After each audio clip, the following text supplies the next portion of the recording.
7월 29일 목요일 새벽 기도회를 사도신경으로 신앙 고백하심으로 시작하도록 하겠습니다. 전능하사 천지를 만드신 하나님 아버지를 내가 믿사오며 그 외아들 우리 주 예수 그리스도를 믿사오니 이는 성령으로 잉태하사 동정녀 마리아에게 나시고 본디오 빌라도에게 고난을 받으사 십자가에 못 박혀 죽으시고 장사한 지 사흘 만에 죽은 자 가운데서 다시 살아나시며 하늘에 오르사 전능하신 하나님 우편에 앉아 계시다가 저리로서 산자와 죽은 자를 심판하러 오시리라. 성령을 믿사오며 거룩한 공예와 성도가 서로 교통하는 것과 죄를 사하여 주시는 것과 몸이 다시 사는 것과 영원히 사는 것을 믿사옵나이다. 아멘. 우리 찬송가 366장, 이전 통일 찬송가는 485장, 어두운 내 눈 밝히사 같이 찬양하도록 하겠습니다. 찬송가 366장 찬송입니다.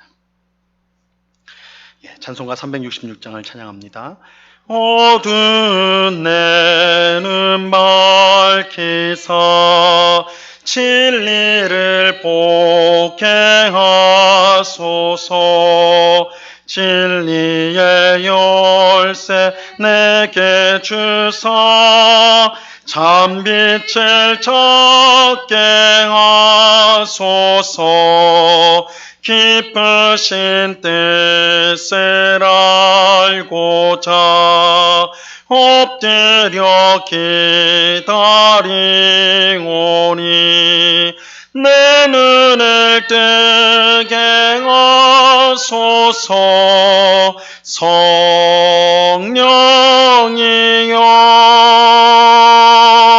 막혀진 내 귀 여시사 주님의 귀한 음성을 이 귀로 밝히 들을 때에 내 기쁨을 양 없겠네.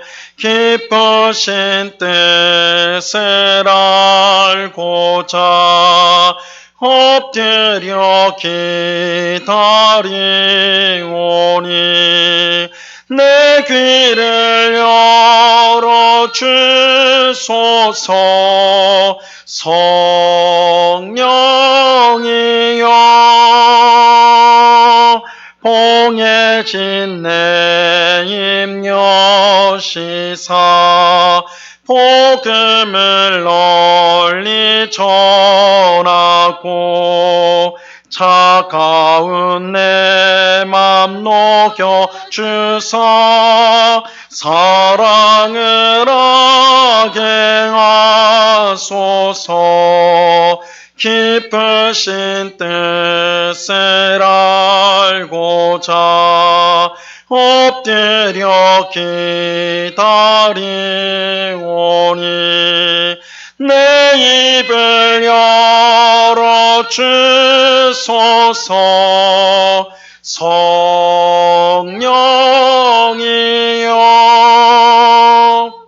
아멘. 같이 기도하겠습니다. 참 좋으신 아버지 하나님, 오늘도 저희들에게 새 생명을 주시고 호흡을 주시고 또한 함께 살아갈 가정과 일터와 또한 많은 사람들 또 교회 또한 조국을 우리에게 허락하여 주셔서 오늘을 복되게 살아가게 하시니 참으로 감사합니다. 우리 삶에 있는 모든 것 중에 어느 것 하나 나의 것이 없고 내가 만든 것이 없고 하나님이 주신 은혜요 또한 선물인 줄로 우리가 믿고 청지기로서 우리에게 주어진 것들에 감사하며 또한 그것들을 통해 하나님께 영광을 돌리고 이웃을 유익하게 하는 일에 힘쓰는 정말 하나님을 기쁘시게 하는 주의 백성들 다 될 수 있도록 주님 도와주시옵소서. 계속되어지는 코로나와 또한 연일 이어지는 더위로 인하여서 짜증이 나고 불평과 원망이 우리 입술에서 저절로 나오는 이때를 우리가 살고 있는데 주님, 우리가 세상에 지지 않게 하시고 또한 세상 사람들처럼 마음을 그냥 내놓고 살지 않게 하시고 항상 기뻐하고 쉬지 말고 기도하며 범사에 감사함으로 그리스도 예수 안에 있는 하나님의 뜻을 이루는 주의 백성들이 다 될 수 있도록 이 어렵고 힘든 위기의 시대에, 환난의 시대에 오히려 빛된 자녀들로서 세상의 소금과 빛이 되고 이웃에게 사랑의 빛, 복음의 향기를 드러내는 그런 복된 성도의 삶을 살아가는 저희 모두가 될 수 있도록 주님 꼭 붙잡아 주시옵소서. 이 시간 주의 말씀을 듣고자 합니다. 성령 하나님께서 밝히 조명하여 주셔서 이 말씀이 우리의 심령을 뜨겁게 하고 주님을 더욱더 사랑하게 하시고 더 주님을 의지하는 복된 믿음을 가지게 되는 귀한 역사가, 말씀의 역사가 있게 하여 주시옵소서. 귀한 은혜 주실 주님께 감사와 찬양을 올려드리오며 예수 그리스도 이름으로 기도드리옵나이다. 아멘. 예, 우리 하나님 말씀을 같이 봅니다. 누가복음 24장 13절로 27절까지의 말씀을 우리가 다 같이 보도록 하겠습니다. 누가복음 24장 13절로 27절까지의 말씀입니다. 누가복음 24장 13절로 27절까지의 말씀을 제가 하나님의 말씀을 봉독하도록 하겠습니다. 그날에 그들 중 둘이 예루살렘에서 25리 되는 엠마오라 하는 마을로 가면서 이 모든 된 일을 서로 이야기하더라. 그들이 서로 이야기하며 문의할 때에 예수께서 가까이 이르러 그들과 동행하시나 그들의 눈이 가리워져서 그인 줄 알아보지 못하거늘 예수께서 이르시되 너희가 길 가면서 서로 주고받고 하는 이야기가 무엇이냐 하시니 두 사람이 슬픈 빛을 띠고 머물러 서더라. 그 한 사람인 글로바라 하는 자가 대답하여 이르되 당신이 예루살렘에 체류하면서도 요즘 거기서 된 일을 혼자만 알지 못하느냐. 이르시되 무슨 일이냐. 이르되 나사렛 예수의 일이니 그는 하나님과 모든 백성 앞에서 말과 일에 능하신 선지자이거늘 우리 대제사장들과 관리들이 사형 판결에 넘겨주어 십자가에 못 박았느니라. 우리는 이 사람이 이스라엘을 속량할 자라고 바랐노라. 이뿐 아니라 이 일이 일어난 지가 사흘째요. 또한 우리 중에 어떤 여자들이 우리로 놀라게 하였으니 이는 그들이 새벽에 무덤에 갔다가 그의 시체는 보지 못하고 와서 그가 살아나셨다 하는 천사들의 나타남을 보았다 함이라. 또 우리와 함께 한 자 중에 두어 사람이 무덤에 가 과연 여자들이 말한 바와 같음을 보았으나 예수는 보지 못하였느니라 하거늘 이르시되 미련하고 선지자들이 말한 모든 것을 마음에 더디 믿는 자들이요 그리스도가 이런 고난을 받고 자기의 영광에 들어가야 할 것이 아니냐 하시고 이에 모세와 모든 선지자의 글로 시작하여 모든 성경에 쓴 바 자기에 관한 것을 자세히 설명하시니라. 아멘. 예수님께서 십자가에서 죽고 사흘이 지난 안식 후 첫날, 우리 식으로 하면 일요일 새벽에 여인들이 예수님의 무덤을 찾아갔습니다. 이 여인들은 갈릴리에서부터 예수님을 따르며 복음 사역을 후원하였던 아주 충성스러운 사람들이었어요. 예수님께서 체포되시고 십자가에 못 박히실 때에 제자들은 도망을 갔지만 이 여인들은 끝까지 예수님 곁을 지켰습니다. 이처럼 충성스러운 여인들이 일요일 새벽에 예수님의 무덤을 찾아왔던 것입니다. 그런데 이날은 사실 매우 특별한 날이었습니다. 이날은 특별한 날이었어요. 왜냐하면 전부터 예수님은 자신이 죽은 후 3일 만에 다시 살아날 것을 말씀하셨기 때문입니다. 여인들이 무덤을 찾아온 일요일이 그 3일이 되는 날이었어요. 예수님이 금요일 날 오후 3시에 십자가에서 죽으시고 사흘이 지난 일요일 날이 이제 다시 살아나시겠다고 말씀하신 3일째 되는 날이죠. 하지만 여인들이 무덤을 찾아온 것은 부활하신 예수님을 만나기 위해서가 아니었어요. 예수님이 부활하신다고 하셨으니까 예수님 부활하셨을 거야. 살아계신 예수님을 만나러 가야 되겠다 해서 무덤에 온 것이 아니었어요. 사실 그들은 예수님이 부활하리라고는 전혀 생각하지 못했습니다. 그들이 무덤에 온 이유는 예수님의 죽은 몸, 시체에 향품과 향유를 바르기 위해서였어요. 그들은 지금까지 따랐던 예수님에게 끝까지 예를 다하기 위해서, 당시 풍습을 따라서 예를 다하기 위해서 시체에 향품과 향유를 바르기 위해 무덤에 왔던 것입니다. 하지만 그들은 예수님의 무덤에서 예수님의 시체를 찾을 수가 없었어요. 예수님의 무덤은 이미 비어 있었습니다. 대신 깜깜한 무덤 안에 빛나는 옷을 입은 두 천사를 만나게 되었습니다. 두 천사는 여인들에게 어찌하여 살아있는 자를 죽은 자 가운데서 찾느냐 이렇게 말하였어요. 이 말씀은 예수님이 살아나셨다는 것이죠. 살아있는 자를 왜 죽은 자 가운데 찾느냐? 너희가 예수를 찾으러 왔는데 예수는 죽은 자 가운데 있지 않다. 살아있는 자다. 이렇게 말씀하는 거예요. 이 말씀은 예수님께서 살아나셨다는 것이죠. 천사들은 믿지 못하는 여인들을 향해 예수님께서 살아계실 때 여러 번 하셨던 말씀을 기억하라고 하였습니다. 실제로 예수님은 십자가에서 죽기 한참 전부터 자신이 예루살렘에서 죽을 것과 3일 만에 부활하게 될 것, 다시 살아날 것을 제자들에게 미리 알려주셨어요. 하지만 제자들과 여인들은 이 예수님의 말씀을 믿지 않았지요. 이 사람의 지혜와 경험으로 이 부활은 도무지 믿을 수 없는 것이었기 때문입니다. 심지어 빈 무덤을 본 여인들도 이 천사의 말을 듣기 전까지는 예수님의 부활을 믿지 못했어요. 그리고 여인들의 말을 듣고 무덤에 달려온 베드로도, 예수님의 제자였던 베드로도 무덤이 비어있는 것을 보긴 했지만, 확인하였지만 예수님의 부활을 믿지 않았습니다. 이처럼 부활을 믿지 못한 것은 단지 그들의 믿음이 부족하기도 했지만, 믿음이 부족해서기도 하지만, 무엇보다 부활이 이 사람의 지혜와 경험으로는 알 수 없는, 그 지혜와 경험을 넘어서는 하나님의 전적인 역사였기 때문입니다. 하나님의 은혜로 믿게 하시지 않으면, 하나님께서 믿음을 주시지 않으면 도저히 믿을 수 없는 것이 이 부활입니다. 이러한 사실은 오늘 우리가 읽은 본문에서도 분명히 확인할 수가 있어요. 제자들과 함께 있었던 믿는 사람들 중에 두 사람이, 그러니까 이들도 넓은 의미에서 보면 예수님의 제자라 할 수가 있겠죠. 12제자 중에는 끼지 않지만 넓은 의미에서 예수님의 제자라 할 수 있어요. 이 두 사람이 예루살렘에서 엠마오라는 마을로 갈 때였습니다. 이들이 길을 갈 때에 부활하신 예수님께서 그들에게 나타나셨어요. 하지만 이들은 예수님을 알아보지를 못했습니다. 오늘 보면 16절 말씀 보세요.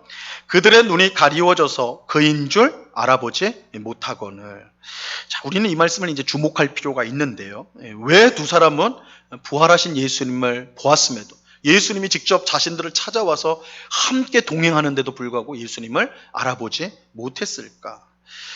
그 이유를 오늘 본문은 그들의 눈이 가리워져 있었기 때문이다, 이렇게 말씀하는데, 더 정확하게 표현하면 부활하신 예수님을 알아보지 못하도록 하나님께서 그들의 눈을 막으셨기 때문이다. 그러니까 하나님께서 그들의 눈을 막으셔서 부활하신 예수님을 알아보지 못하게 하였다라고 할 수가 있어요. 그렇게 표현할 수가 있어요. 이게 이제 정확한 거예요. 하나님께서 그들의 눈을 막으셨다. 예수님을 알아보지 못하도록 막으셨다. 즉 부활 사건은요, 사람의 지혜나 경험으로 알 수 있는 것 아니고, 그러니까 사람이 가진 능력으로 부활 사건을 알 수 있는 게 아니에요. 오직 하나님께서 그 눈을 열어서 보게 해 주셔야만 알 수가 있는 것입니다. 이것이 부활하신 예수님을 눈앞에 두고도 두 사람이 알아보지 못한 이유입니다. 우리가 그냥 생각할 때는, 아니 예수님을 늘 가까이 보았던 사람들인데 예수님이 다가왔는데도 어떻게 알아보지 못하는가? 이 부활의 신비인 것이죠. 부활은 우리의 사람의 지혜와 능력으로 알 수 있는 것이 아니고 오직 하나님이 열어주셔야지만, 알게 해주셔야지만 볼 수 있는 사건이다. 이것을 알려주는 거예요. 예수님은 자신을 알아보지 못하는 두 사람에게 너희가 무슨 얘기를 하고 있었느냐 물었어요. 그들은 당신이 예루살렘에 있으면서 어떻게 최근에 있었던 일을 모를 수가 있느냐 이렇게 반문하죠. 그러면서 예수님이 종교 지도자들에 의해 사형 판결을 받고 십자가에서 죽은 것과 그의 무덤에 간 여인들이 예수님이 살아나셨다고 주장한 사실을 말해주게 됩니다.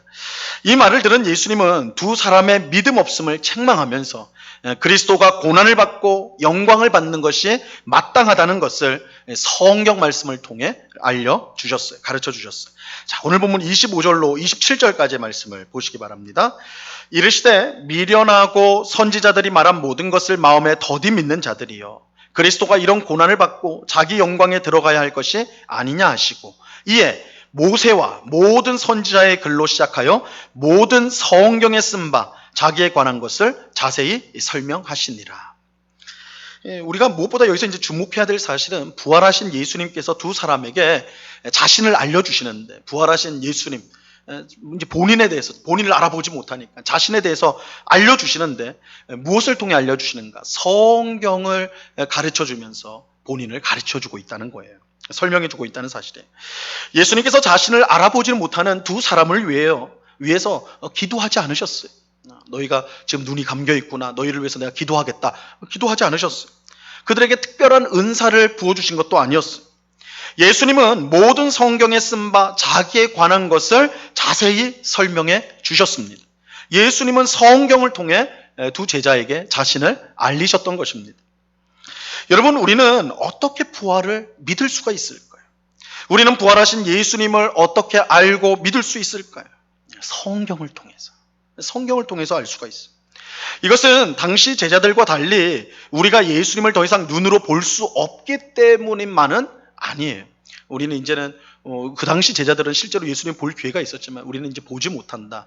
그러니까 우리는 이제 성경을 통해서 알아야 되는구나. 이런 차원에서 말씀드리는 게 아니에요.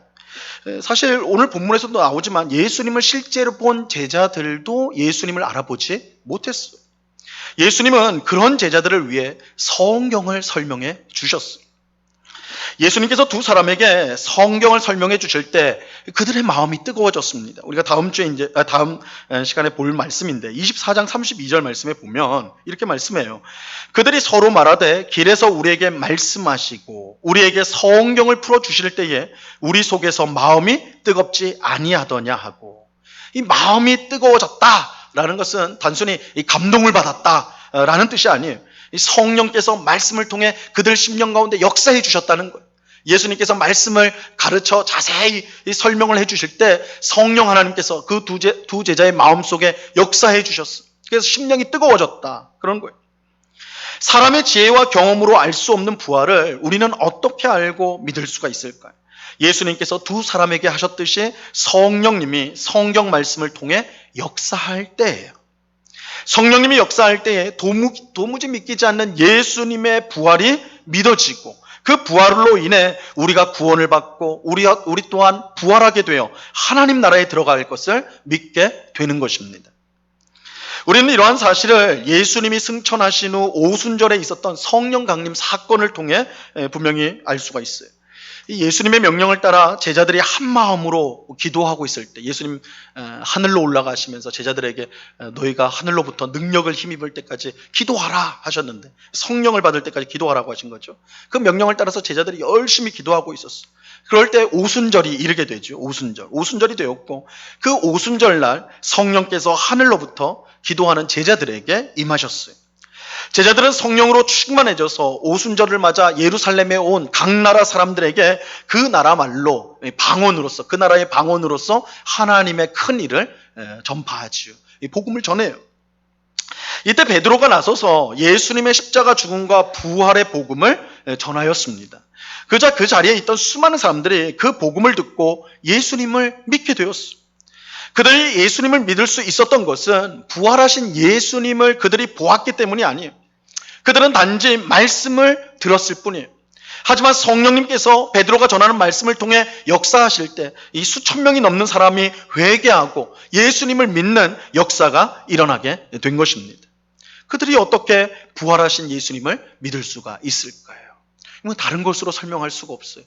성령을 통해 하나님의 말씀이 그들 속에 역사하니까 그들이 예수님의 부활, 베드로가 전한 설교의 핵심은 예수님의 부활이었거든요.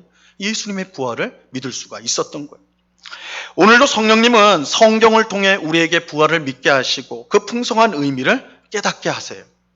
비록 우리가 눈으로 본 적은 없지만 제자들과 똑같이 부활하신 예수님을 믿을 수 있는 것은 우리 안에 계신 성령께서 성경을 통해 믿음을 주시기 때문입니다. 우리는 이러한 사실을 기억하고 하나님의 말씀인 성경을 더욱더 가까이 해야 됩니다. 성령께 은혜를 구하며 성경을 항상 읽어야 돼요. 읽고 또한 그 말씀을 듣고 암송하고 또한 그 말씀을 해설하는 설교를 듣고 이렇게 말씀을 가까이 해야 돼요. 그럴 때 우리의 믿음은 더욱 견고해지는 거예요. 부활하신 예수님께서 자신을 알아보지 못하는 두 제자에게 자신을 알리신 방식이 말씀을 풀어 설명한 것이다. 우리가 이걸 놓치면 안 돼요. 말씀을 들어야지. 말씀을 가까이 할 때 우리의 믿음이 견고해지게 되는 거예요. 예수님은 제자 중 하나인 도마에게 너는 나를 본고로 믿느냐, 보지 못하고 믿는 자들에게 복되다, 이렇게 말씀을 하셨어요. 성령님의 역사로 성경을 통해 믿는 우리를 위해 하신 말씀이죠. 우리가 2000년 전에 태어나서 팔레스타인에 태어나서 실제로 예수님을 봤으면 우리는 얼마나 복이 있을까. 저 예수님과 함께 있던 제자들, 또 예수님과 함께 있었던 그 사람들은 예수님을 실제로 보고 예수님을 손으로 만지고 예수님과 대화를 나눴으니 얼마나 복될까? 우리는 이렇게 생각하기 쉬운데 예수님은 아니라 오히려 나를 보지 못하고 말씀을 통해, 하나님 말씀을 통해, 성령의 역사를 통해 나를 아는 자, 나를 믿는 자가 더 복되다. 오늘 우리가 더 복되다라고 말씀하고 계시는 것입니다. 오늘 기도하는 우리 모두가 성경을 통해 역사하시는 성령님의 은혜로 더욱더 굳건한 믿음을 가질 수 있게 되기를 간절히 바랍니다. 항상 성령님의 은혜를 구하며 성경을 읽음으로 하나님을 더욱 깊이 알고 그래서 더욱더 사랑하고 의지하는 그런 복된 믿음으로 살기를 바랍니다. 그 은혜가 오늘 기도하는 우리 모두에게 충만히 임하기를 우리 주님의 이름으로 간절히 축원합니다. 기도하겠습니다. 하나님 아버지, 감사합니다. 오늘 엠마오로 가는 두 제자에게 부활하신 예수님이 나타나셨습니다. 하지만 그들의 눈이 감겨져 있었기 때문에 예수님을 알아보지 못했습니다. 그런 두 제자들을 위해서 예수님이 무엇보다 하나님의 말씀을 가르치셨습니다. 하나님의 말씀을 통해서 믿음이 생기고 하나님의 말씀을 통해서 부활하신 예수님을 보게 되고 부활하신 예수님을 믿게 되고 의지하게 되기 때문에 예수님은 무엇보다 하나님의 말씀을 가르쳤습니다. 그럴 때 성령께서 두 제자의 심령 가운데 역사하여서 저들의 마음이 뜨거워지는 그런 귀한 은혜가 임하게 되었습니다. 주님, 오늘 우리는 어떻게 예수님의 부활을 믿습니까? 예수님이 우리와 함께 하신다는 걸 믿고 하나님 나라를 믿고 우리가 장차 부활할 것과 하나님의 나라에 들어가 영생할 것을 우리는 어떻게 믿을 수 있습니까? 오직 하나님의 말씀 성경을 통해서입니다. 주님, 이 말씀을 통해 또한 성령께서 그 말씀을 통해 우리 심령 가운데 역사해 주실 때에 그럴 때에만 우리의 믿음이 더욱더 든든해지고 세상을 이기는 믿음을 갖게 되는 줄로 믿습니다. 주님, 그러기에 더 하나님의 말씀을 가까이 하는 우리가 되게 하여 주옵소서. 주님, 세상의 소리가 얼마나 큰지요, 우리가 들어야 될 것이 세상에 얼마나 많은지요, 그러나 무엇보다 중요한 소리가 하나님의 말씀인 줄 알고 언제나 우리의 눈과 귀를 하나님의 말씀에 초점을 맞추고 그것에 귀를 기울이고 그것을 듣고 읽고 묵상하고 또한 외우고 암송하는 일에 힘쓰는, 그야말로 주의 말씀을 늘 묵상하는 일에 힘쓰는 주의 백성들이 다 될 수 있도록 도와 주시옵소서. 그래서 보이는 것만을 믿는 이 세상 가운데 보이지 아니하시지만 언제나 우리와 함께 하시고 확실히 계심으로 이 세상을 다스리는 하나님과 부활하신 예수님 또한 성령님을 의지하는 복된 신앙 가운데 세상 가운데 승리하는 주의 백성들이 다 될 수 있도록 주님 꼭 붙잡아 주시옵소서. 아버지 하나님, 이 시간에 또한 간절히 기도한 것은 아버지 하나님, 특별히 복음을 전파한 우리 선교사님들을 위해서 기도합니다. 주님, 우리나라도 이렇게 코로나 상태가 위중하지만 이 선교지에서도 위중하다는 소식을 우리가 듣습니다. 특별히 타지에서, 선교지에서 이런 위험 가운데 어려움 가운데 놓여있는 우리 선교사님들을 지켜보호하여 주시고 이런 힘든 상황 속에 더욱더 하나님을 의지하며 하나님께서 그 상황 속에서도 복음을 전파할 길을 열어가시는 것을 경험하는 시간이 될 수 있도록 도와 주시옵소서. 하나님께서 어떤 형편과 상황 속에서도 이길 힘을 주시고 또한 복음 전파의 사명을 잘 감당할 수 있도록 필요한 모든 것을 공급하는 귀한 역사가 있게 하여 주옵소서. 우리 영국교회와 우리 모든 성도들이 이러한 선교사님들을 위해서 늘 기도하며 함께 선교에 동력하는 복된 역사가 있게 하여 주시옵소서. 오늘 주신 귀한 하루를 주신 주님께 감사하며 오늘도 주님과 동행하며 또한 주님 주실 은혜를 사모하고 주의 뜻을 이루는 일을 기뻐하는 저희 모두가 될 수 있도록 주장하여 주시옵소서. 우리 주님께 감사와 찬양을 올려드리오며 예수 그리스도 이름으로 기도드리옵나이다. 아멘. 하늘에 계신 우리 아버지여, 이름이 거룩히 여김을 받으시오며 나라에 임하옵시며 뜻이 하늘에서 이룬 것 같이 땅에서도 이루어지이다. 오늘날 우리에게 일용할 양식을 주옵시고 우리가 우리에게 죄 지은 자를 사하여 준 것 같이 우리 죄를 사하여 주옵시고 우리를 시험에 들게 하지 마옵시고 다만 악에서 구하옵소서. 대개 나라와 권세와 영광이 아버지께 영원히 있사옵나이다. 아멘.